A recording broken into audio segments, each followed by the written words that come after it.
सो hi guys, कैसे हो आप लोग। उम्मीद करता हूँ कि आप सभी अच्छे होंगे, स्वस्थ होंगे, मजे में होंगे और भरपूर क्लास कर रहे होंगे। चलिए, आज के सेशन में हम बात करने वाले हैं 12th आईएससी केमिस्ट्री चैप्टर 1, जो कि सोल्ड स्टेटस अर्थात ठोस अवस्था है। इस चैप्टर का हम टोटल 35 प्लस ऑब्जेक्टिव प्रश्न देखने वाले हैं। बिल्कुल 35 प्लस ऑब्जेक्टिव प्रश्न देखने वाले हैं। इस क्लास को करने के बाद आपकी 7 प्लस मार्क्स जो कि इस क्लास को करने के बाद आपकी फिक्स हो जाएगी। तो चलिए जल्द से जल्द आप लोग इस क्लास को शेयर कर दीजिए। जितने भी स्टूडेंट जुड़े हुए हैं इस क्लास में, सभी स्टूडेंट इस क्लास को शेयर कर देंगे और जो लोग नए हैं वो लोग सब्सक्राइब कर देंगे। चलिए यहाँ से आपकी क्लास को हम स्टार्ट करते हैं। फटाफट से आप लोग एक लाइक कर दीजिए। और जैसा कि आप फर्स्ट प्रश्न देख रहे हो, जो चलिए फर्स्ट प्रश्न है, क्रिस्टल के सीमित पैकिंग में सबसे अधिक खाली स्थान होता है। जो क्रिस्टल के सीमित पैकिंग होते हैं उसमें सबसे अधिक खाली स्थान कहाँ होता है? तो सरल घन इकाई सेल में होता है, पिंड केंद्रित अर्थात बीसीसी में होता है, या फिर फलक केंद्रित इकाई सेल में होता है जो कि एफसीसी होता है, और इधर है इनमें से सभी अर्थात ऑल ऑफ दिस। तो किस में होता है? जल्दी से इसका आंसर दीजिए कि क्रिस्टल के सीमित पैकिंग में सबसे अधिक खाली स्थान कहाँ होता है। तो क्रिस्टल के सीमित पैकिंग में सबसे अधिक खाली स्थान जो है, बिल्कुल सरल घन इकाई सेल में होता है। कहां होता है? सरल घन इकाई सेल में होता है। ऑप्शन ए हुआ, क्रिस्टल के सीमित पैकिंग में सबसे अधिक खाली स्थान सरल घन इकाई सेल में होता है। इसको याद रखिएगा। ठीक है, आपका एक नंबर जो प्रश्न है बहुत ज्यादा इंपॉर्टेंट है कि क्रिस्टल के सीमित पैकिंग में सबसे अधिक के खाली स्थान होते हैं सरल घन इकाई सेल में। ठीक है, चलिए अगला प्रश्न देखते हैं। अगला प्रश्न क्या है? अगला जो प्रश्न है 2 नंबर में है, किस क्रिस्टल संरचना में सीमित पैकिंग अधिकतम होती है? जो क्रिस्टल संरचना है उसमें किस क्रिस्टल संरचना में सीमित पैकिंग अधिकतम होती है? तो सरल घन इकाई सेल में होती है, या फिर फलक केंद्रित इकाई सेल में होती है, या फिर पिंड केंद्रित सेल में होती है, या फिर इनमें से कोई नहीं, नॉन ऑफ दिस। तो क्या होगा इसका आंसर? जल्दी से दीजिए आप लोग।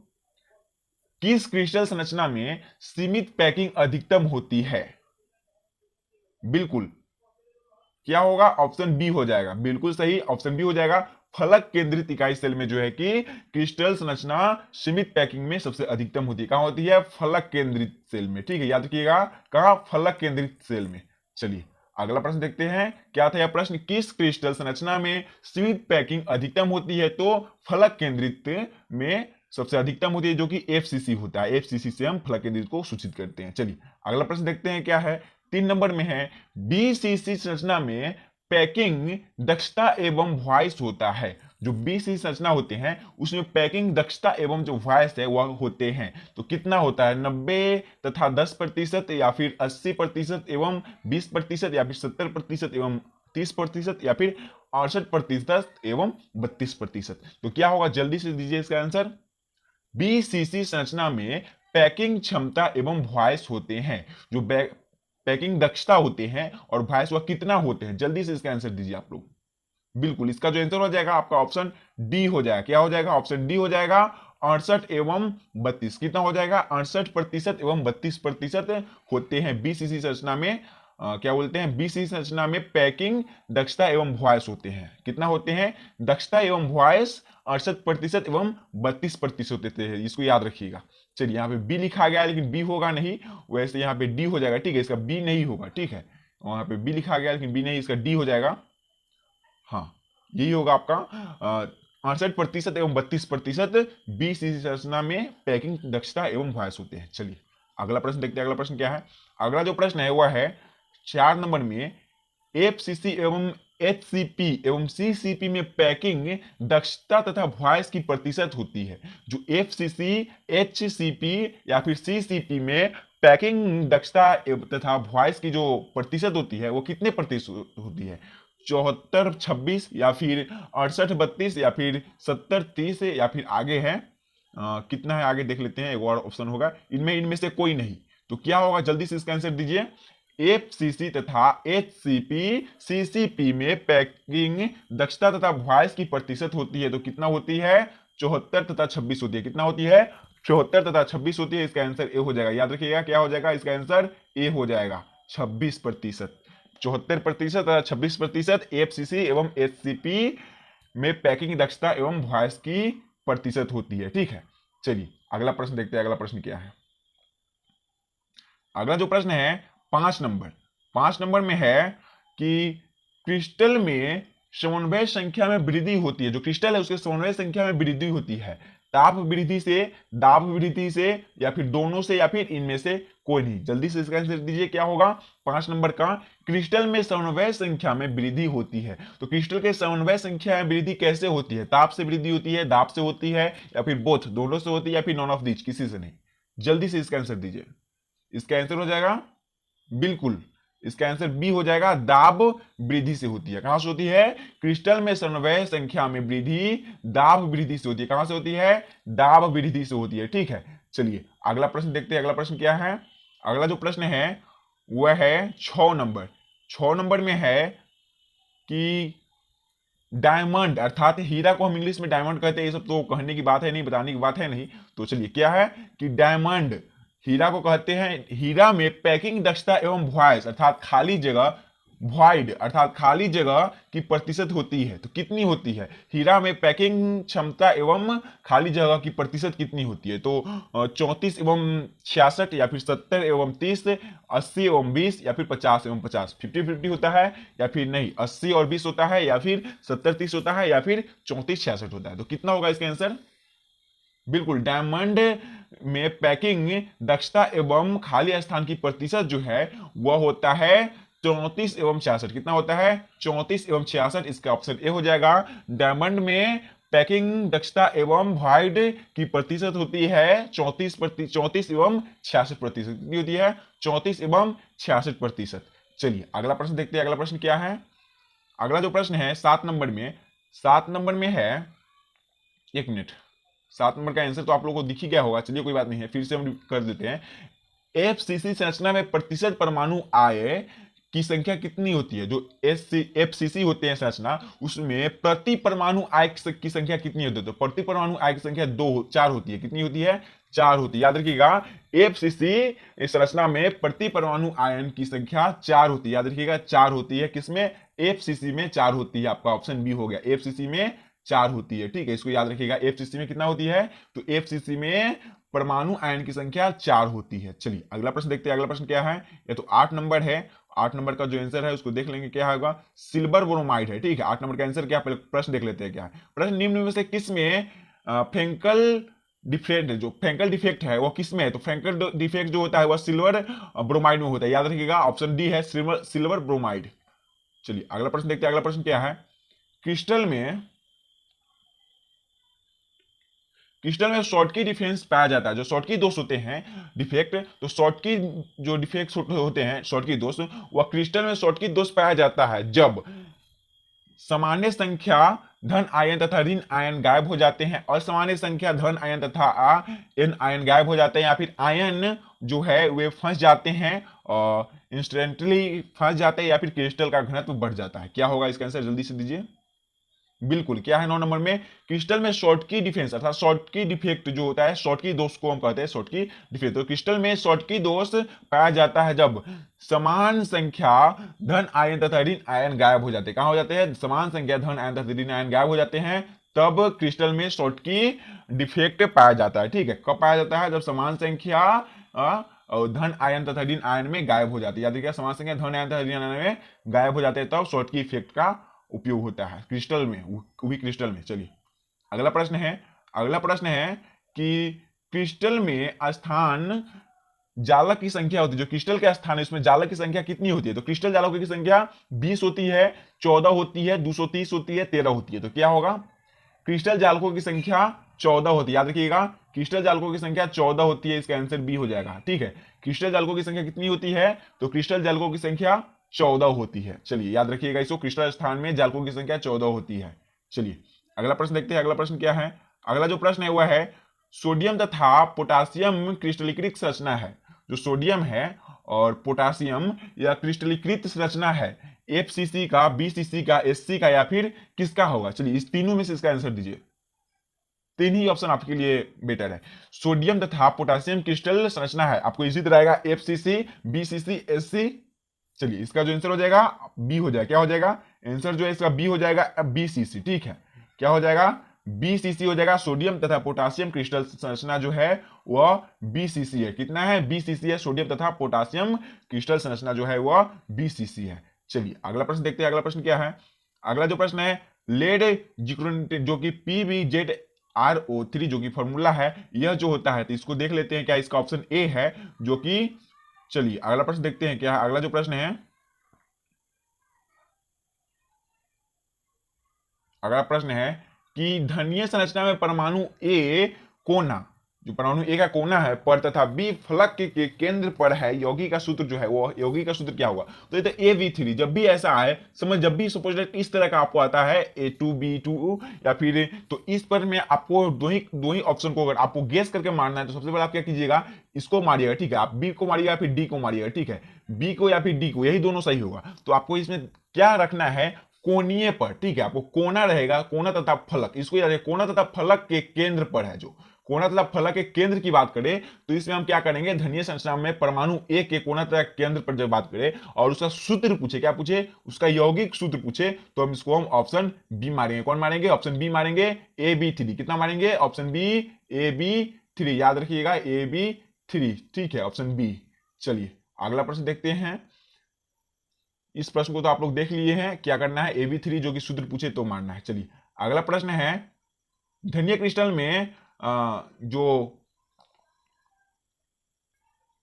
एलिमेंट सिमेट्री की संख्या पूछ रहा है, ठीक है, तो धनीय सिमेट्री, एक मिनट इसको देखा, हाँ, धनीय क्रिस्टल में एलिमेंट सिमेट्री की जो संख्या होती है वो संख्या कितनी होती है, 14 होती है, 24 होती है, 14 होती है, 23 होती है, 50 होती है। जल्दी से इसका आंसर दीजिए, हम देख ले रहे हैं थोड़ी सी आंसर इसका, ठीक है, बिल्कुल इसका 23 हो जाएगा। कितना हो जाएगा, 23 हो जाएगा, ठीक है। धनीय क्रिस्टल में एलिमेंट सिमेट्री की जो संख्या है वह 23 होती है। कितना होती है, 23 होती है। धनीय घनीय क्रिस्टल में, घनीय, ठीक है, घनीय क्रिस्टल में एलिमेंट सिमेट्री की जो संख्या होती है वह कितनी होती है, 23 होती है। याद रखिएगा कितनी होती है, 23 होती है, ठीक है। चलिए अगला प्रश्न देखते हैं, लेकिन इसको देख लीजिए, घनीय क्रिस्टल में एलिमेंट सिमेट्री की जो संख्या होती है वह 23 होती है। चलिए अगला प्रश्न देखते हैं। अगला प्रश्न क्या है, थोड़ी सी आपको लोगों को पीडीएफ देने के लिए जो स्क्रीनशॉट लिया जा रहा है ना, इसी की वजह से आपको, और हाँ, पीडीएफ जो है आपको सत्यम प्रिपरेशन टेलीग्राम चैनल पे मिल जाएगा, आप लोग ज्वाइन कर लीजिएगा, उसका लिंक आपको डिस्क्रिप्शन में दे दिया गया है। जो यह होते हैं एनिन वोकेलिटी, वह जो होते हैं वे फंसे हुए इलेक्ट्रॉन को कहते हैं। उसमें जो फंसे हुए इलेक्ट्रॉन होते हैं, एनिनो वोकेलिटी जो होते हैं, वो फंसे हुए इलेक्ट्रॉन को क्या कहते हैं, तो वे कहते हैं एफ क्रेंटर। क्या कहते हैं, आप आंसर ए याद रखिएगा। चलिए इसी तरह की आपको है, एफ क्रेंटर युक्त क्रिस्टल होते हैं, तो यह जो क्रिस्टल होते हैं वह होते हैं, इनमें से सभी होते हैं, याद रखिएगा, निश्चित द्विध्रुव आघूर्ण युक्त होते हैं या फिर एन टाइप अर्धचालक होते हैं, इनमें सभी होते हैं, ठीक है। चलिए अगला प्रश्न देखते हैं। अगला प्रश्न क्या है, अगला जो प्रश्न है 17 नंबर में, कि ताप विद्युत के साथ किसी विद्युत चालक में कमी आती है। जो ताप विद्युत होते हैं उसके साथ किसी चालक में कमी आती है, तो सुचालक धातु, सुचालक अर्थात धातु में कमी आती है, अर्धचालक में, कुचालक में, या फिर इनमें से कोई नहीं। जल्दी से इसका आंसर दीजिए, क्या होगा, ताप विद्युत के साथ किसकी विद्युत युक्त चालक में कमी आती है, तो आपका ऑप्शन ए हो जाएगा, सुचालक धातु में। किसमें हो जाएगा, सुचालक धातु में कमी आती है। इसको याद रखिएगा, किसमें आती है, सुचालक धातु में कमी आती है। चलिए अगला प्रश्न देखते हैं। अगला प्रश्न क्या है, अगला जो प्रश्न है, वह ठोस जिसमें ये दोनों पाया जाता है, क्या पाया जाता है, स्क्वैटरी एवं फ्रैंकल, ठीक है, स्क्वैटरी एवं फ्रैंकल पाया जाता है, वो क्या होते हैं, तो वो AgBr होते हैं। क्या होते हैं, स्कॉटी एवं फ्रैंकल दोस्त पाए जाते हैं, दोनों दोस्त, या दोनों दोस्त AgBr में पाए जाते हैं। कहाँ पाए जाते हैं, AgBr में पाए जाते हैं। ऑप्शन बी है कि वह ठोस जिसमें स्क्वैटरी एवं फ्रैंकल दोस्त दोनों होते हैं, तो वह AgBr में होते हैं। कहाँ होते हैं, AgBr में होते हैं स्क्वैटरी एवं फ्रैंकल दोस्त, ठीक है। चलिए अगला प्रश्न देखते हैं। अगला प्रश्न क्या है, अगला जो प्रश्न है वह है 19 में, कि ZNO को गर्म करने पर विद्युत युक्त चालक पर क्या प्रभाव पड़ता है। ZNO को जब हम गर्म करते हैं तो उसके विद्युत युक्त चालक पर क्या प्रभाव करता है, वो घटता है, बढ़ता है, कभी घटता है कभी बढ़ता है, या फिर अपरिवर्तित रहता है। क्या होगा इसका आंसर, जल्दी से दीजिए आप लोग। ZNO को गर्म करने पर विद्युत युक्त चालक पर क्या प्रभाव पड़ता है, जल्दी से इसका आंसर दीजिए। बिल्कुल, जब ZNO को हम गर्म करेंगे उसको, तो विद्युत चालक पर जो उसका प्रभाव पड़ेगा वो बढ़ेगा। क्या होगा, बढ़ेगा। याद रखिएगा, ZNO को गर्म करने पर विद्युत युक्त चालक का क्या प्रभाव पड़ेगा, तो वह बढ़ेगा। चलिए अगला प्रश्न देखते हैं। अगला प्रश्न क्या है, वह है, अगला प्रश्न का पहले ऑप्शन देख लेते हैं, ठीक है। तो इसका ऑप्शन सी होगा, लेकिन देख लेते हैं प्रश्न क्या है। क्रिस्टलेटरी में तल समद्विभाजक अक्षय समद्विभाजक तथा केंद्र सममितीयभाजक संख्या का जो अनुपात होता है वह जो इसका इसे पूछेगा नहीं, लेकिन देख लीजिए 10, 5, 9, ठीक है, याद रखिएगा। निम्नलिखित में से किस में द्विध्रुव आघूर्ण ज्यादा होता है, इसमें से कौन सा है जिसमें द्विध्रुव आघूर्ण ज्यादा होता है? तो आपका ऑप्शन सी है कि CHCl3 जिसमें द्विध्रुव आघूर्ण ज्यादा होता है। कहां किसमें ज्यादा होता है? तो CH3Cl2 में द्विध्रुव आघूर्ण ज्यादा होता है। याद रखिएगा द्विध्रुव आघूर्ण किसमें ज्यादा होता है? फॉर्मूला होता है CH3Cl3। चलिए अगला प्रश्न है, अगला जो प्रश्न है वह है सीसा अर्थात ग्लास। ग्लास जो है वह माइक्रो क्रिस्टलीय ठोस होता है, अति शीतल द्रव्य होता है, या फिर जेल होता है, या फिर इनमें से कोई नहीं होता। जल्दी से इसका आंसर दीजिए क्या है? सीसा जो होते हैं वे तो हम सभी जानते हैं अति शीतल द्रव होते हैं। क्या होते हैं? अति शीतल द्रव होते हैं सीसा। साथ ग्लास जो होते हैं वे अति शीतल द्रव होते हैं, जो कि आपका आंसर बी होगा, अति शीतल द्रव। याद रखिएगा अति शीतल द्रव कौन से होते हैं? तो सीसा जो होते हैं वे अति शीतल द्रव होते हैं, ठीक है। क्या होते हैं? अति शीतल द्रव सीसा होते हैं। चलिए अगला प्रश्न देखते हैं। अगला प्रश्न क्या है?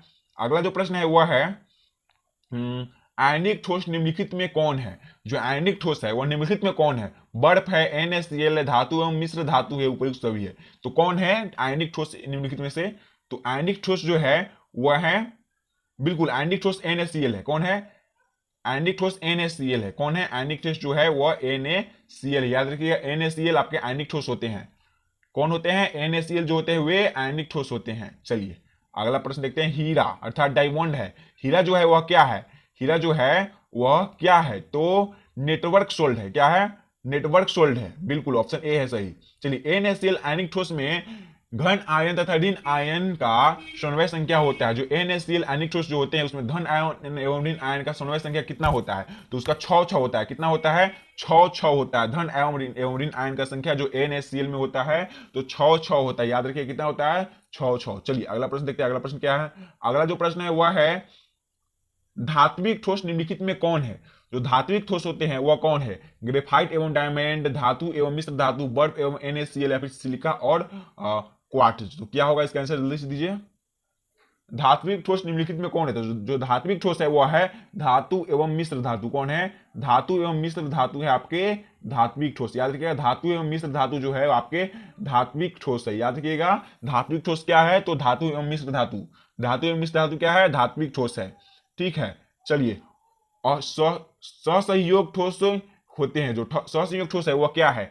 NaCl और KNO3, हीरा और ग्रेफाइट, धातु और मिश्र धातु, उपयुक्त सभी। तो क्या होगा? जल्दी से दीजिए।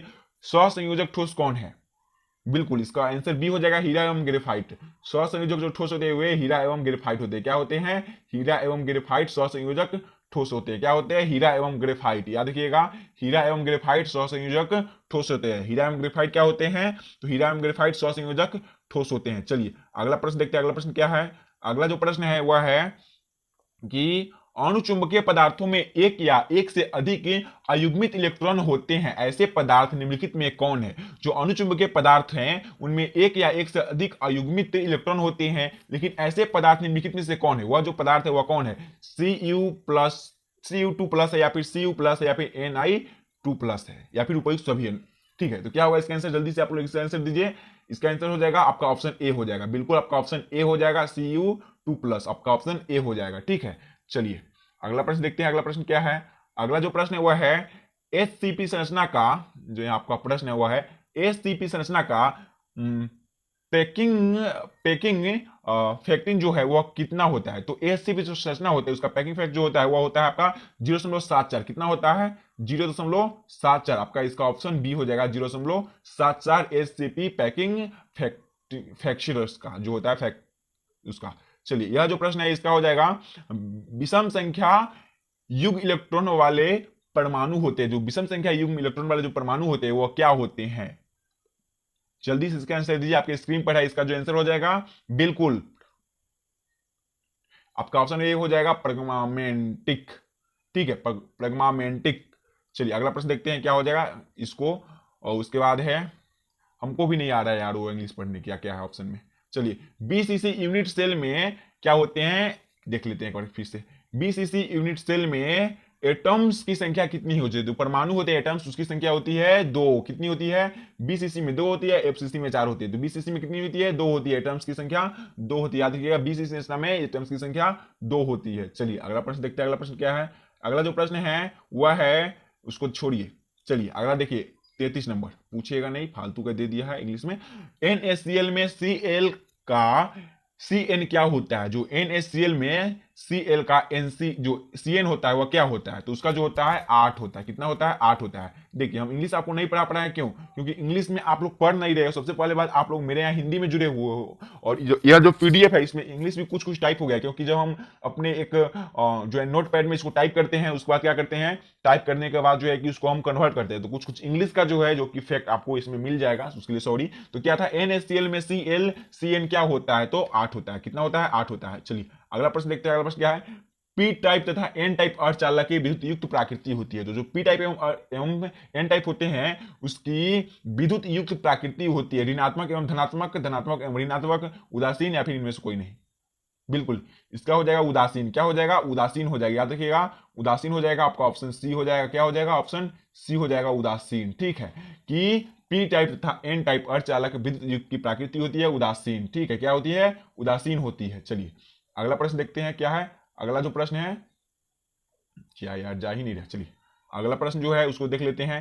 ताप वृद्धि के साथ किसके विद्युत चालक में कमी आती है? जो ताप वृद्धि होता है तो किसके विद्युत चालक में कमी आती है? तो सुचालक धात्विक के, अर्धचालक धात्विक का, चालक के, या फिर इनमें से कोई नहीं। जल्दी से इसका आंसर दीजिए, क्या होगा? बिल्कुल ताप वृद्धि के साथ किसके विद्युत चालक में कमी आती है? तो सुचालक धात्विक में कमी आती है। कहां पे आती है? सुचालक धात्विक में कमी आती है। ताप वृद्धि के साथ किसमें के विद्युत युक्त में चालक में कमी आती है? तो सुचालक धात्विक में। किसमें? सुचालक धात्विक में।